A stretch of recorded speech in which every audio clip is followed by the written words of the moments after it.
Il était une fois, dans une paisible campagne de France, près du pittoresque fleuve Loire, une jeune femme nommée Élise. Élise était une femme d'une grande beauté et d'une richesse considérable. Elle vivait dans un charmant petit château, aux portes en bois, finement sculptées, entouré de jardins fleuris de lavande et de roses. Son immense garde-robe regorgeait de robes en soie et de chapeaux ornés de plumes élégantes.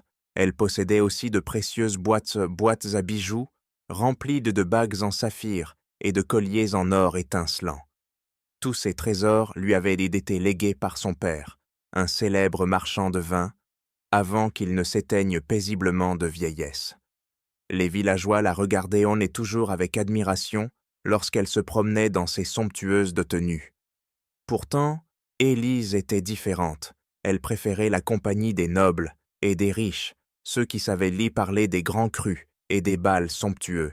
Les gens du village, bien qu'accueillants et chaleureux, recevaient rarement un sourire de sa part. Au mieux, elle inclinait légèrement la tête sans exprimer la moindre sympathie. Son père, en revanche, était un homme généreux. Il avait l'habitude d'ouvrir sa cave et d'offrir du vin aux villageois lors des fêtes. Tous l'aimaient pour sa bonté. Malgré cela, le village gardait une certaine affection pour Élise, espérant qu'un jour, elle apprendrait à suivre l'exemple de son père. Élise, elle, ne se souciait guère du mariage. Un soir d'hiver, alors qu'elle était assise près de la cheminée dans son élégant salon, sa mère lui dit doucement « Élise, ma chérie, tu n'es plus une enfant.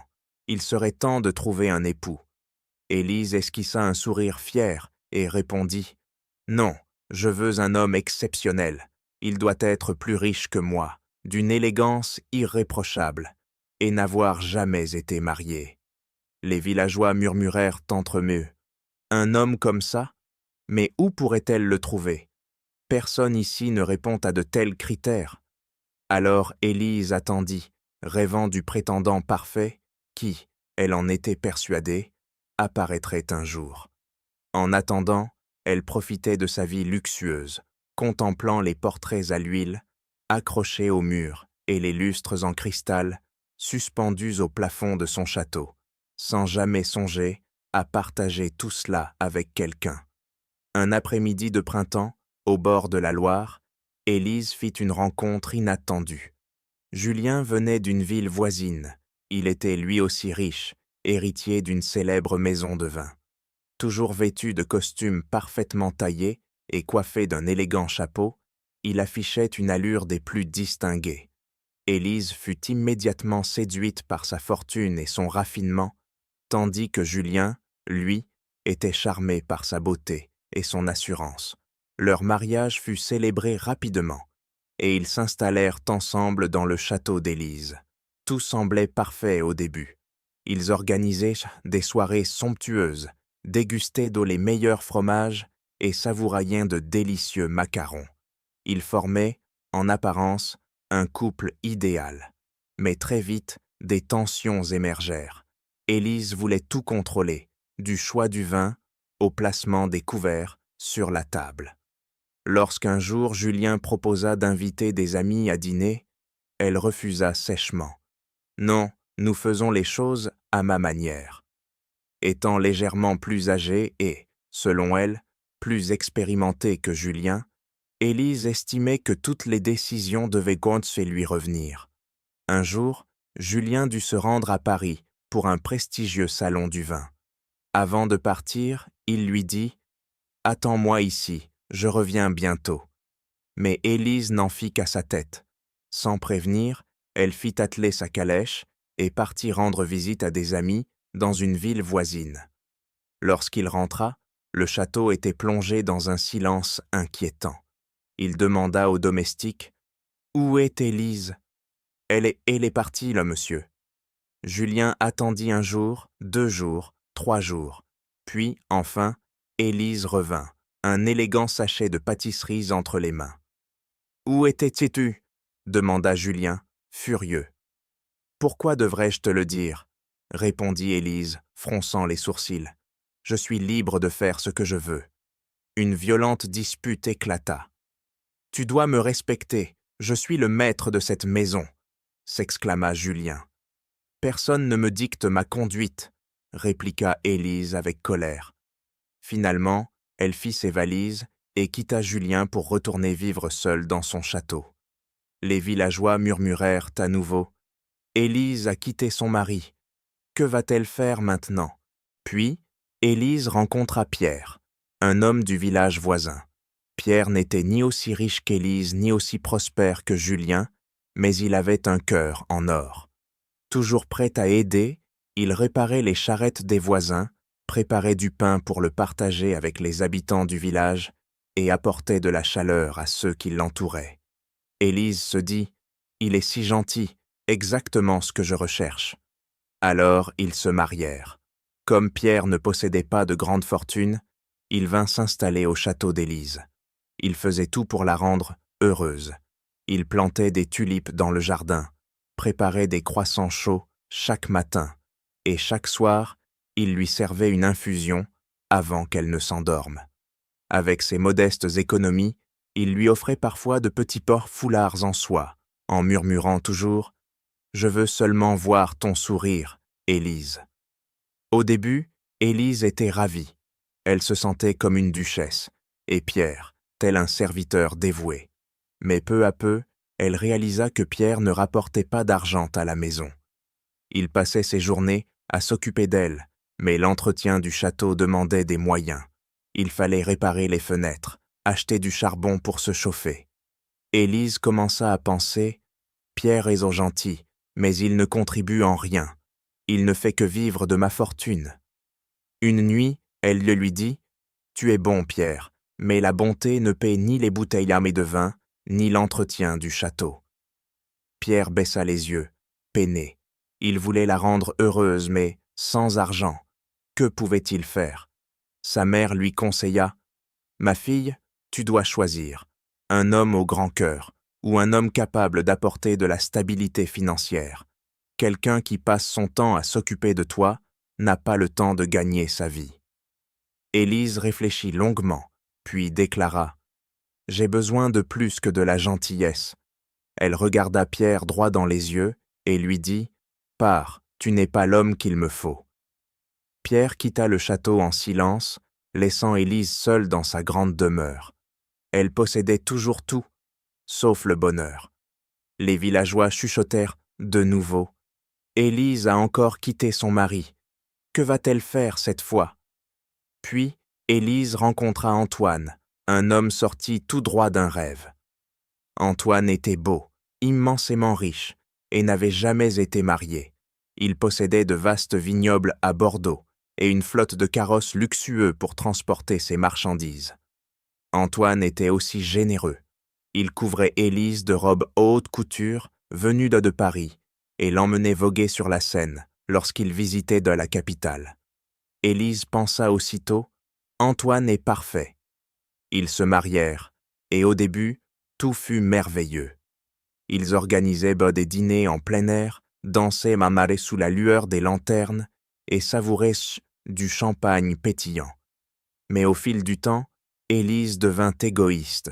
Elle ne remerciait jamais Antoine pour ses cadeaux, ne l'aidait pas à organiser les réceptions, pensant simplement « Il est si riche, pourquoi devrais-je faire des efforts ?» Quand la famille d'Antoine vint de Bordeaux pour lui rendre visite, Élise les accueillit à peine.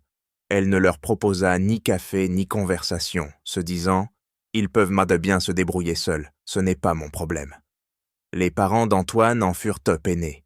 Ils lui dirent un jour « Antoine, une épouse doit être bienveillante et respectueuse, non seulement envers son mari, mais aussi envers sa famille. » Antoine aimait Élise, mais il savait que ses parents avaient raison. Un soir, il lui déclara « Nous ne pouvons pas continuer ainsi si tu ne respectes ni moi, ni ma famille. » Élise fut stupéfaite. Jamais elle n'aurait imaginé qu'Antoine puisse remettre leur mariage en question, mais il avait pris sa décision. Alors, elle fit ses valises et retourna vivre seule dans son château. Les villageois murmurèrent encore « Élise est de nouveau célibataire. Que va-t-elle devenir cette fois ?» Puis vint le jour où tout changea. Une inondation soudaine frappa la vallée de la Loire. Les terres furent submergées, les vignobles dévastés, et avec eux, la fortune d'Élise. Sans revenu, le château devint un poids trop lourd à porter. Plus de fêtes, plus de vin, plus de luxe. Élise et sa mère durent abandonner la demeure et s'installer dans une modeste cabane à l'orée du village. Leur nouvelle maison n'avait qu'un vieux foyer et quelques chaises usées. Au début, Élise fut accablée. Elle regrettait ses lits en plumes, ses tapis brodés, ses après-midi à savourer des grands crus. Maintenant, elle portait de simples robes en coton et aidait sa mère à préparer une soupe de pommes de terre, leur seul repas. Dans cette petite maison, loin des splendeurs d'autrefois, Élise commença à réfléchir. Élise se souvenait de Julien, Pierre et Antoine, repensant à la façon dont elle les avait traités. « J'ai eu 3 bons maris, se dit-elle, mais je n'ai pas été une bonne épouse. J'ai voulu contrôler Julien, je n'ai pas apprécié la gentillesse de Pierre, et je n'ai pas respecté Antoine, ni sa famille. » Élise réalisa qu'elle avait toujours cherché un mari parfait sans jamais se demander ce que signifiait être une bonne épouse. « Je n'ai pas été bienveillante, » admit-elle. « Je n'ai ni partagé ni aidé, je n'ai pensé qu'à moi. » Dans sa modeste maison en bois, Élise apprit à vivre simplement. Elle se mit à parler aux villageois, ceux qu'elle avait autrefois ignorés. Ils partageaient avec elle leur pain et leurs histoires, et en retour, Élise commença à aider. Elle apportait de l'eau du puits, raccommodait les vêtements des enfants. Son cœur changeait peu à peu. Elle apprit à dire « s'il vous plaît » et « merci », à écouter plutôt qu'à commander. Élise comprit que la richesse matérielle n'était pas la vraie richesse. Un jour, elle dit à sa mère « J'ai eu tort, ce n'était pas leur faute, c'était la mienne. J'avais oublié la gentillesse et le respect. » Sa mère sourit, la prit dans ses bras et lui dit « Je suis heureuse que tu l'aies compris, Élise. » Le temps passa et, alors qu'Élise s'habituait à cette vie plus simple, elle rencontra Marcel. Marcel était très différent des hommes qu'elle avait connus. Il n'était pas riche, il avait été boulanger, et il était divorcé. Il ne correspondait à aucun des critères qu'elle avait autrefois exigés. Mais il avait quelque chose de spécial. Marcel était joyeux, racontant toujours des anecdotes amusantes sur ses pains brûlés et ses journées à la boulangerie. Il s'intéressait sincèrement à Élise. Ils devinrent amis, se promenant le long de la Loire, réparant ensemble la maison, riant près du feu. Élise appréciait la légèreté et la chaleur que Marcel lui apportait. Un jour, Marcel lui demanda « Élise, veux-tu m'épouser ?» Elle réfléchit. Marcel n'était ni riche ni puissant. Il n'était pas l'homme dont elle avait rêvé autrefois. Mais elle comprenait maintenant que la fortune et l'influence ne faisaient pas le bonheur.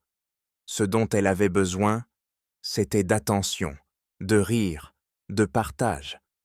Alors, elle accepta. Ils se marièrent et vécurent dans leur petite maison en bois. Leur vie était simple, pas de grands crus, pas de bals somptueux, mais pleine de joie. Ils faisaient du pain ensemble, cultivaient un potager, partageaient dans même les plus modestes plaisirs, comme un simple morceau de fromage. Élise ne cherchait plus un homme plus riche ou plus puissant. Elle apprenait à chérir ce qu'elle avait. Ils se respectaient, s'écoutaient et construisaient ensemble un foyer modeste mais chaleureux. Les villageois remarquèrent le changement d'Élise. Elle riait davantage, était plus douce et toujours prête à aider. Un jour, elle leur confia « Le bonheur, ce n'est ni avoir beaucoup d'argent, ni donner des ordres. C'est partager la vie avec quelqu'un qui tient vraiment à vous. » Un soir d'automne, Élise s'assit devant sa maison, regardant les étoiles scintiller au-dessus de la Loire. Elle repensa à son long voyage, des fastes de son château à cette existence paisible avec Marcel. Elle comprit enfin que le bonheur ne résidait ni dans la richesse, ni dans le contrôle, mais dans l'amour, la compréhension et la bonté. Elle avait trouvé ce qu'elle cherchait, non pas dans des critères idéalisés, mais dans un cœur qui battait en harmonie avec le sien. La leçon de son histoire était claire. Aucun mariage n'était parfait. Mais le bonheur ne vient pas de la recherche d'un idéal. Il se construit ensemble, dans le partage, l'évolution et le respect mutuel.